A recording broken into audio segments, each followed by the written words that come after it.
The most intense weapon fighting you can possibly do is not even remotely comparable to an aggravated assault with a weapon. Well, that's it. I quit. I quit HEMA. What's the point? There's no point in it. I'm gonna go break all my swords. I will trash my masks.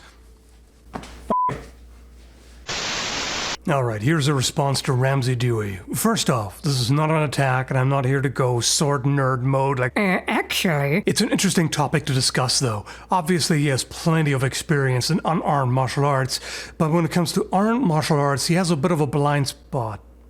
That was an unintentional joke and kind of inappropriate too, because he has an actual blind spot in one of his eyes from head trauma. Anyway, so let's just get started and see what he has to say. The concept of pressure testing in a previous video where I relentlessly mocked people who use the term pressure testing because they don't know how to fight. In my mind, sparring is pressure testing. Maybe I'm just interpreting the term differently. I mean, it's semantics. Who really cares, right? Okay, some people do, but I don't. You cannot train with weapons the same way that strikers spar or the grapplers roll. You can't. Well, you can't do it the exact same way, that's true. But can you do it with the same purpose and the same quality, so to speak? I would say yes, or at least close to it. They actually hit each other with their fists, and they kick each other for real. Yeah, if you do weapon sparring, you hit each other with practice weapons, whether it be something made of nylon or polypropylene or wood or whatever, which is not the exact same, or blunt steel swords, which is pretty damn close. It's again not the same because, you know, they're not sharp, so they don't bind the same way sharp blades do, but you still hit each other with steel blades. Through protective gear, obviously, because you can't hit each other for real. I mean, you're wearing gloves right now. I suppose a bare-knuckle fighter could use the same logic and say, hey, what are you doing right now? Not the same thing. You have big-ass gloves on. You don't even know how hard you can punch each other in the face barehanded without breaking your hand, right? So every kind of sparring is somewhat limited. Right. We'll get back to that in a moment. He has more to say. There are variable levels of intensity going from light contact to full contact. It's something that can be repeatedly done and tested, and most of the time, nobody has to die. You cannot do that with weapons. You can't do that with sharp weapons. No, but blunt ones? Of course. I mean, sure, soldiers or law enforcement officers or anyone learning how to use firearms in a combat situation can't shoot at each other with live ammo. But they can shoot at each other with paintball guns, which, yeah, it's not the same, not by any means. But that's just one tool. That's one mode of training, if you will. They can do that. They can do actual target practice with live ammo, just, not with living targets. So those are all different tools that come together to create well-rounded training. You can do sparring with grappling close to 100%, if not 100%. There are these practice BJJ robots that let you know when a choke becomes lethal. That would be 100%, wouldn't it? At least relative to a real fight. You can spar 100% relative to a tournament, but with practice weapons you can also spar harder to the point where it approaches tournament intensity. Jiu-jitsu is out of my wheelhouse, I don't have practical experience with it, but doesn't it trace its origin back to battlefield use? Like, when you say you spar at 100%, shouldn't you be dislocating joints and breaking bones? There are plenty of techniques in historical manuscripts that look a lot like what's still being practiced in various forms of grappling. The concept is still the same. You put the joint in a position where you have superior leverage and can force it past its natural range of motion. Except back then, when they did it for real in a duel or on the battlefield, they wouldn't gradually increase pressure until the other guy taps.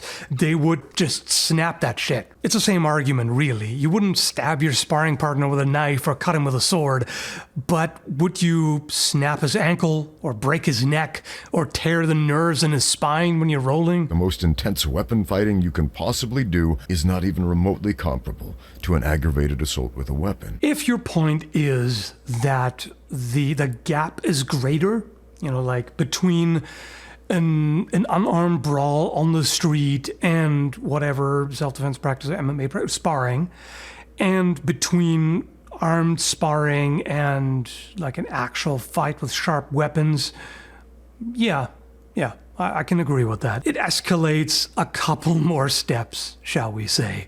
Even if you can end up with a crippling injury in an unarmed street fight, it's much less likely than with weapons. So, yeah, there's absolutely a point there that's valid.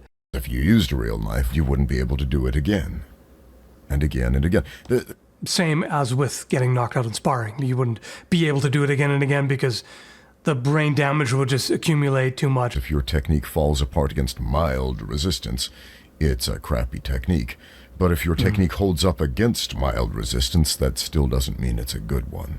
Yeah, I fully agree with that. I said there are different modes of practice. You have to drill techniques both by yourself and with a partner in different ways. It ranges from what you might call slow work or very light sparring or moderate sparring or whatever. There's all these different tools to develop certain skills. You're not doing everything at once all the time. Sometimes you have to work specifically on footwork or specifically on your jab or your cross or whatever it happens to be. Certain problems, and there are certain tools for addressing those. You ever played laser tag? No. Is laser tag pressure testing for a gunfight?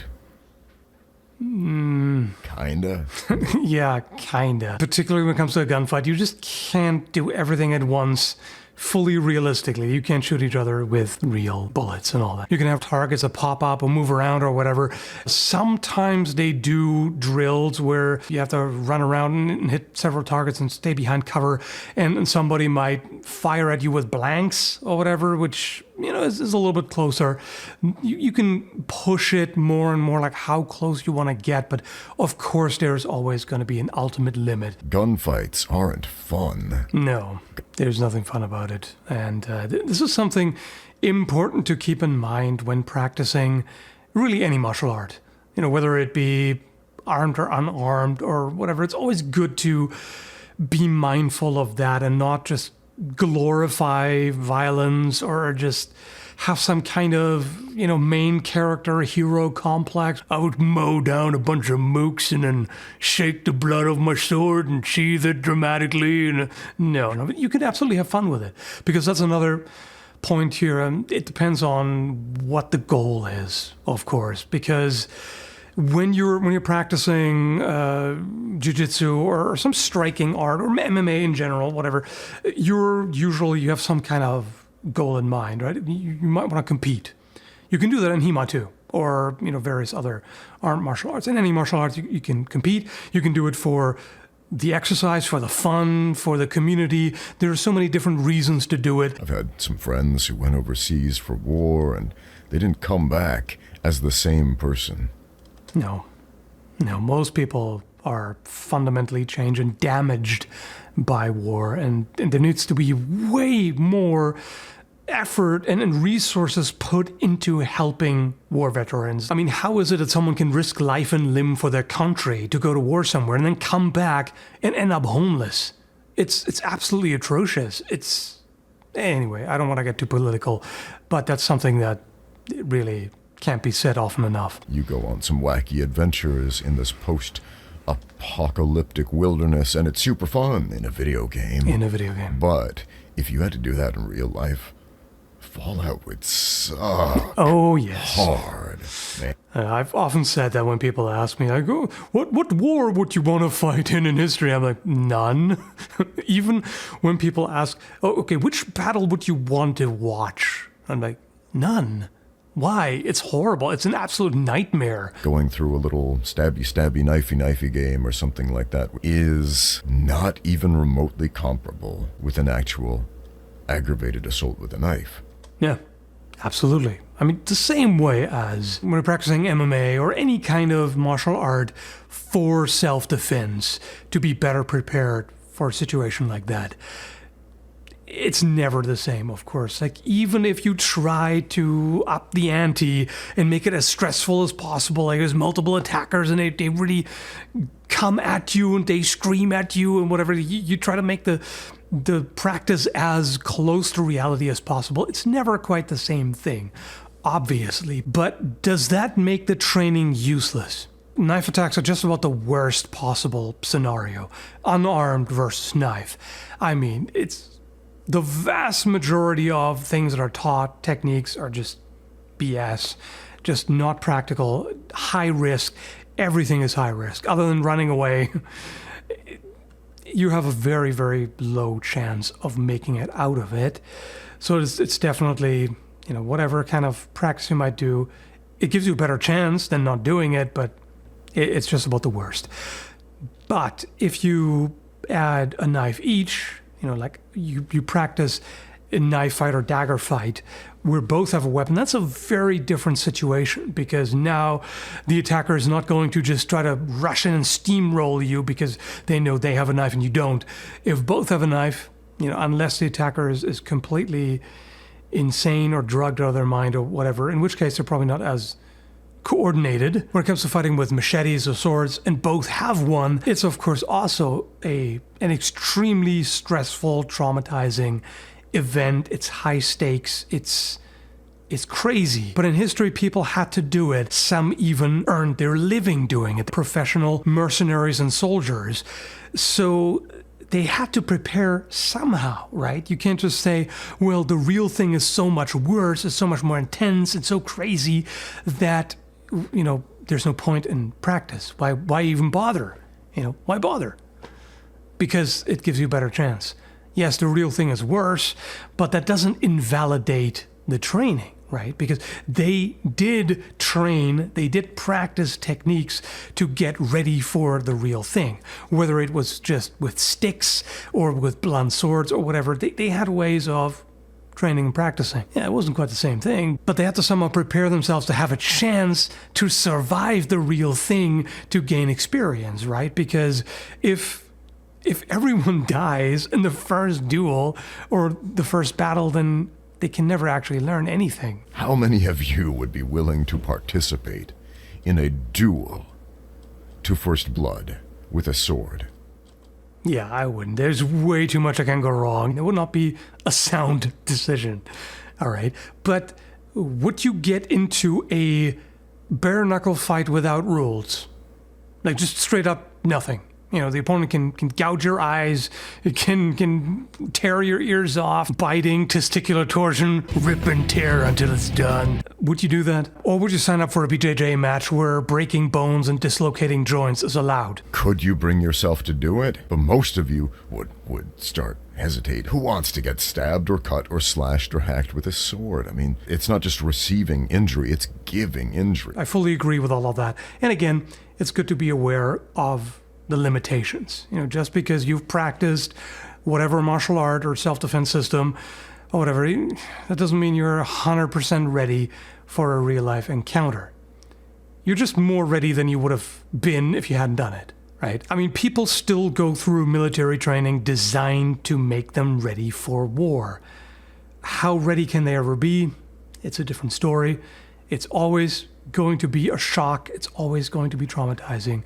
You're never really fully ready, of course, but that doesn't invalidate military training. A lot of people are surprised when they get into a fight, amateur or professional, even if they're sparring and the gym is very intense because of all the psychological factors.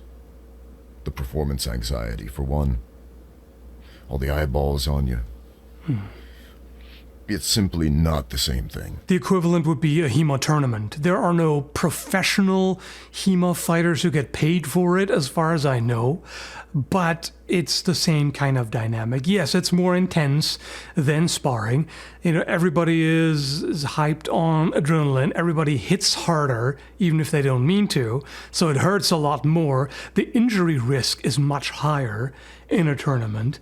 And yeah, everything is just more intense. That's also why it's a good experience to have. The same way as being in the ring with gloves on, with a referee and rules and medical professionals standing by is not the same as suddenly being jumped on the street, right? And by the way, I'm not using that argument the way it's sometimes used by those, self-defense masters who are like, well, on the street without rules and all that, I could take Conor McGregor. The absence of rules doesn't compensate for lack of skill. And plenty of street fighters have gotten their ass handed to them by professional fighters when they challenged. But either way, it's never like the real thing. It's not supposed to be, because it wouldn't be sustainable. It wouldn't be sustainable for unarmed fighting either. If you constantly go bare knuckle and, get knocked out, or, if curb stomping is allowed, or if someone can pick up a brick and smash it in your face in sparring, you're not really going to be able to do it for very long. So it's just an inherent limitation, and there's nothing wrong with that, really. Again, depends on the purpose as well. If you're just, doing HEMA or whatever martial art, really just for fun exercise, and because it's a cool activity to do with the other people who are into it, that's great. Nothing wrong with it. You don't have to prepare for war every time. In most cases, most people who practice any kind of martial art don't prepare for the absolute worst case scenario where they have to fight for their life. Of course, there are additional limitations with armed sparring that you don't have with unarmed. Unarmed, you're wearing gloves, whether it be boxing gloves or MMA gloves, maybe headgear, maybe shin guards. When you're practicing with swords, even when you're simulating unarmored fighting, you still have to armor up. You still have to put on like a helmet or fencing mask, or gorget, a jacket or gambeson or some kind of torso armor. You have to protect your joints. You have to put on gauntlets. You have to, all this stuff is really cumbersome. It reduces your dexterity. It slows you down. It's hot as hell. It's really uncomfortable. And it just adds additional difficulty, and it sucks. Yeah, that part absolutely sucks. But you're still hitting each other with blades, albeit blunt, and you'll definitely figure out what works and what doesn't. Anyway, check out Ramsey's video. I'm linking it in the description. Even though there are some things I disagree with, there are plenty of good points, and as said, he has a lot of experience.